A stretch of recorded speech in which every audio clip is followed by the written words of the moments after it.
Hello friends, welcome to my YouTube channel easy to learn with Akash. তো আজকের ভিডিওতে আমাদের আলোচ্য বিষয় ইন্ডিয়ান পলিটির একটি ইম্পর্টেন্ট টপিক, সিটিজেনশিপ বা নাগরিকত্ব। What is citizenship?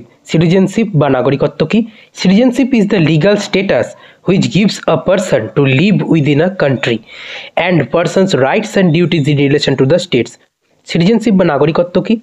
সিটিজেনশিপ হচ্ছে একটা লিগাল স্ট্যাটাস বা আইনি মর্যাদা, যা একজন ব্যক্তিকে কোনো একটা দেশে বসবাসের অধিকার দেয় এবং তাকে কিছু রাইটস বা কিছু অধিকার দেয় এবং তারও সে রাষ্ট্রের প্রতি কিছু দায়িত্ব বা কর্তব্য থাকে। তো এই বিষয়টাকে বলে সিটিজেনশিপ বা নাগরিকত্ব। সিটিজেনশিপের উল্লেখ আমাদের কনস্টিটিউশনের পার্ট 2 আর্টিকেল 5 to 11 রয়েছে। তো এখান থেকে একটা কোশ্চেন হচ্ছে যে সিটিজেনশিপের উল্লেখ আমাদের কনস্টিটিউশনের বা ইন্ডিয়ান কনস্টিটিউশনের কত নম্বর পার্টে বা কত নম্বর থেকে কত নম্বর আর্টিকেলে রয়েছে? তো আনসার হয়ে যাবে পার্ট 2 আর্টিকেল 5 to 11। নেক্সট হচ্ছে যে ইন্ডিয়াতে সিস্টেম অফ সিঙ্গেল সিটিজেনশিপ রয়েছে, অর্থাৎ ভারতবর্ষের যে কোনো রাজ্য বা কেন্দ্রশাসিত অঞ্চলে বসবাসকারী ব্যক্তি কেবলমাত্র ভারতের নাগরিক হিসেবেই পরিচিত হবেন। তাদের কোনো রকম ডুয়াল সিটিজেনশিপ থাকবে না, অর্থাৎ আলাদা করে কোনো রকম রাজ্যের নাগরিকত্ব বা স্টেট সিটিজেনশিপ থাকবে না। তাদের কেবলমাত্র দেশের সিটিজেনশিপ বা নাগরিকত্বই থাকবে। ইউএসএ, সুইজারল্যান্ডের মতন দেশগুলিতে ডুয়াল সিটিজেনশিপের প্রভিশন রয়েছে তাদের কনস্টিটিউশনে। তাদের দেশের নাগরিকত্বের সাথে সাথে রাজ্যের নাগরিকত্ব দেওয়া হয়, অর্থাৎ তাদের ডুয়াল সিটিজেনশিপ আছে। বাট ইন্ডিয়ার সিস্টেম হচ্ছে সিঙ্গেল সিটিজেনশিপ। নেক্সট হচ্ছে rights of a citizen of India and duties of a citizen of India, অর্থাৎ ভারতবর্ষের নাগরিক যারা রয়েছে তাদের যে কি কি কর্তব্য রয়েছে এবং কি কি তাদের অধিকার। রাইটস বলতে অধিকার এবং ডিউটিস বলতে কর্তব্য রয়েছে। তাহলে রাইটস কি কি রয়েছে? রাইটস হচ্ছে রাইটস এগেইনস্ট ডিসক্রিমিনেশন, অর্থাৎ বৈষম্যের বিরুদ্ধে অধিকার। Equal opportunity in public employment, সরকারি চাকরির ক্ষেত্রে সমান সুযোগের অধিকার। Right two freedom of speech and expression, বাক স্বাধীনতার অধিকার। কালচারাল অ্যান্ড এডুকেশনাল রাইটস, সংস্কৃতি এবং শিক্ষা বিষয়ক অধিকার। রাইট টু ভোট, ভোটদানের অধিকার। Right two contest in election, নির্বাচনে প্রতিদ্বন্দ্বিতা করার অধিকার। এবং eligibility to hold certain public offices, president, vice president, governor এবং সুপ্রিম কোর্ট, হাইকোর্টের জাজ হওয়ার জন্য যে এলিজিবিলিটি ক্রাইটেরিয়াগুলি থাকে, তার মধ্যে প্রথম ক্রাইটেরিয়া হচ্ছে তাকে ইন্ডিয়ান সিটিজেন হতে হবে। ইন্ডিয়ান সিটিজেন হলে তিনি এই পদগুলোতে নির্বাচনের জন্য অথবা পদগুলোতে অধিকার করার জন্য, সেই পদগুলো গ্রহণের জন্য যোগ্য হবেন বা এলিজিবল হবেন। Duties of a citizen of India, অর্থাৎ কর্তব্য কি কি থাকে? পে ট্যাক্সেস, সমস্ত যে ট্যাক্স রয়েছে সেগুলো সঠিক সময় পে করা। ন্যাশনাল ফ্ল্যাগ ও ন্যাশনাল অ্যানথেমকে রেসপেক্ট করা, তার মর্যাদা দেওয়া বা শ্রদ্ধা করা থাকে। নেক্সট হচ্ছে অ্যাকুইজিশন অফ সিটিজেনশিপ অ্যাক্ট 1955, এটা হচ্ছে প্রথম সিটিজেনশিপ অ্যাক্ট। 1955টা হচ্ছে প্রথম সিটিজেনশিপ অ্যাক্ট। এখান থেকে কোশ্চেন হচ্ছে যে প্রথম সিটিজেনশিপ অ্যাক্ট কবে পাস হয়, সেটা হচ্ছে 1955-এ। এখানে অ্যাকুইজিশন অফ সিটিজেনশিপ বলতে কি কি পদ্ধতিতে একজন ব্যক্তি ভারতবর্ষের নাগরিকত্ব পেতে পারেন।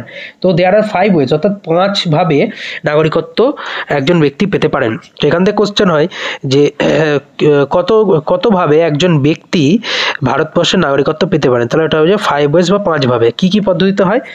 বাই বার্থ, জন্মের ভিত্তিতে। বাই ডিসেন্ট, বংশের ভিত্তিতে। বাই রেজিস্ট্রেশনের মাধ্যমে। ন্যাচুরালাইজেশন বা স্বাভাবিকীকরণের মাধ্যমে। বাই ইনকর্পোরেশন অফ টেরিটরি, অর্থাৎ কোনো ভূখণ্ড ভারতবর্ষের যে মূল ভূখণ্ডের সাথে অন্তর্ভুক্ত হলে। বাই বার্থ, অর্থাৎ বাই বার্থটা প্রথমে হচ্ছে যে কোনো ব্যক্তির জন্ম যদি 26শে জানুয়ারি, কোনো ব্যক্তির জন্ম যদি 26শে জানুয়ারি 1950 এর পরে হয়, অর্থাৎ যেদিন থেকে সংবিধান কার্যকর হচ্ছে সেই সংবিধান কার্যকর হওয়ার পর যদি তার জন্ম হয় তবে তাকে ভারতবর্ষের নাগরিক হিসেবে গণ্য করা হবে। যে সমস্ত ব্যক্তির জন্ম 1 জুলাই 1987 এর পরে, তাদের ক্ষেত্রে তাদের যে কোনো একজন প্যারেন্টকে, মানে প্যারেন্টদের মধ্যে যে কোনো একজনকে বা বাবা বা মায়ের মধ্যে যে কোনো একজনকে ইন্ডিয়ান সিটিজেন হতে হবে, তবেই তাকে নাগরিকত্ব দেওয়া হবে।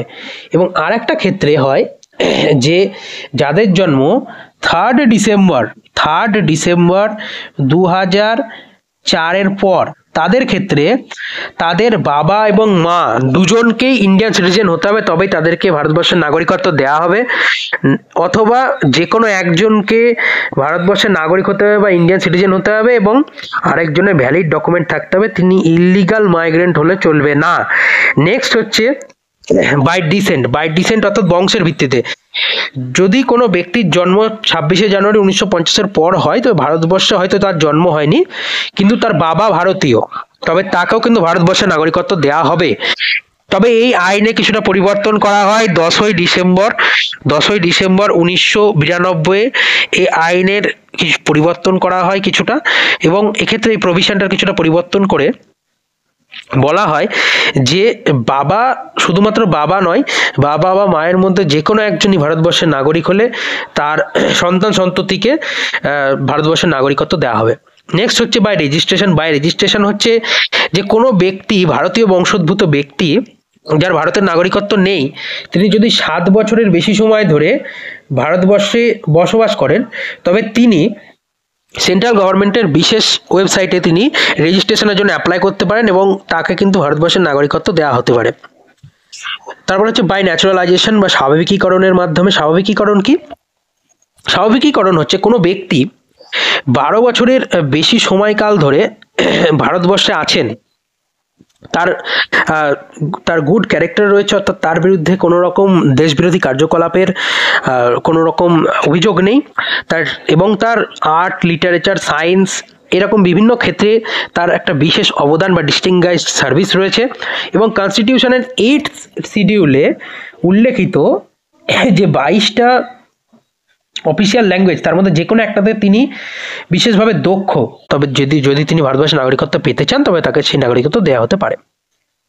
বাই ইনকর্পোরেশন অফ টেরিটরি মানে ভারতবর্ষের মূল ভূখণ্ডের সাথে যদি নতুন কোনো ভূখণ্ড যুক্ত হয়, তবে সেই অংশের মানুষকেও ভারতবর্ষের নাগরিকত্ব দেওয়া হবে। নেক্সট হচ্ছে লস অফ সিটিজেনশিপ, অর্থাৎ সিটিজেনশিপ বা ভারতবর্ষের নাগরিকত্ব কি ভাবে খোয়া যেতে পারে বা কোনো ব্যক্তির নাগরিকত্ব চলে যেতে পারে।